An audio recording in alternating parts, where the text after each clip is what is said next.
Dégage de chez moi, je ne veux plus jamais te voir ici. Mais qu'est-ce que tu fais ? Pourquoi tu fais ça ? Ce n'est pas seulement ton petit-fils, il a toujours vécu dans cette maison aussi. Tu l'as presque élevé comme ton propre fils. Les voisins étaient tous sous le choc, parce que ce vieil homme avait toujours été si gentil avant. Mais maintenant, c'était comme s'il était devenu quelqu'un d'autre. Sans aucune raison, il venait de chasser son propre petit-fils de la maison. Le garçon n'avait pas le choix. Il ne pouvait que partir seul. Sur la route, il a croisé son meilleur ami et lui a raconté tout ce qui venait de se passer. Son ami lui a demandé « Il te reste encore ton argent de poche de ce mois-ci » ? « Non, mon grand-père m'a mis dehors et il ne m'a rien donné », a répondu le garçon à voix basse. Son ami a soupiré. Il a dit qu'il aimerait vraiment l'aider, mais qu'il ne pouvait vraiment rien faire. Alors le garçon est allé chez un autre ami. Son ami a ouvert la porte avec joie et lui a demandé en souriant « Tu viens me chercher pour aller jouer chez toi ?» C'est à ce moment-là que le garçon lui a raconté tout ce qu'il était en train de vivre. « Je t'en supplie, est-ce que je peux rester chez toi pour l'instant ? Est-ce que je peux rester avec toi quelque temps ?» Mais le sourire sur le visage de son ami a disparu d'un coup.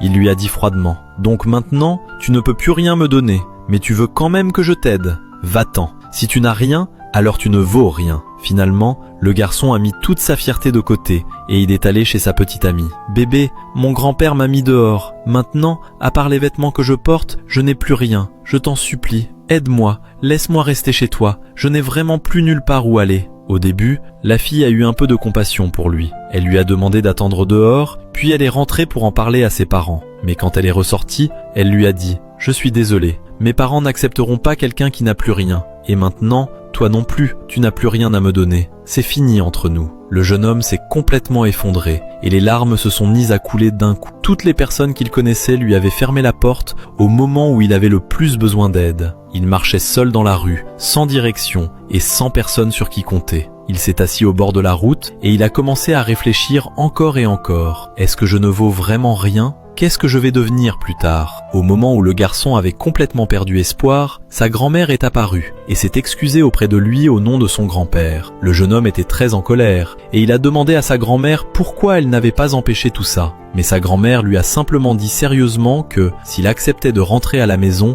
il comprendrait tout. Après un moment, le garçon a fini par accepter et il est monté dans la voiture. Quand ils sont rentrés à la maison, son grand-père a tout de suite couru vers lui pour le prendre dans ses bras. Mais le garçon a instinctivement reculé. Sa grand-mère lui a demandé de s'asseoir, puis elle lui a expliqué doucement « Mon petit-fils, ton grand-père ne pourrait jamais vraiment te chasser de la maison. S'il a fait ça, c'était seulement pour te donner une leçon. Il avait déjà compris que tu te mentais à toi-même. Tu accordais trop d'importance à tes amis, à tes connaissances et à ta petite amie. Mais en tant que personne extérieure, il avait déjà vu clairement que ces gens ne méritaient pas que tu leur donnes ton cœur. Aujourd'hui, quand tu avais vraiment besoin d'eux, pas une seule personne n'a voulu t'aider. Tu as donné tout ce que tu avais pour aider ta petite amie à réaliser ses rêves. Mais quand toi, tu avais besoin qu'elle te tende la main, elle s'est retournée et elle est partie. Et ses soi-disant amis aussi. Avant, ils étaient toujours autour de toi et ils profitaient de tout ce que tu pouvais leur offrir. Mais aujourd'hui, ils ne t'ont même pas donné un verre d'eau.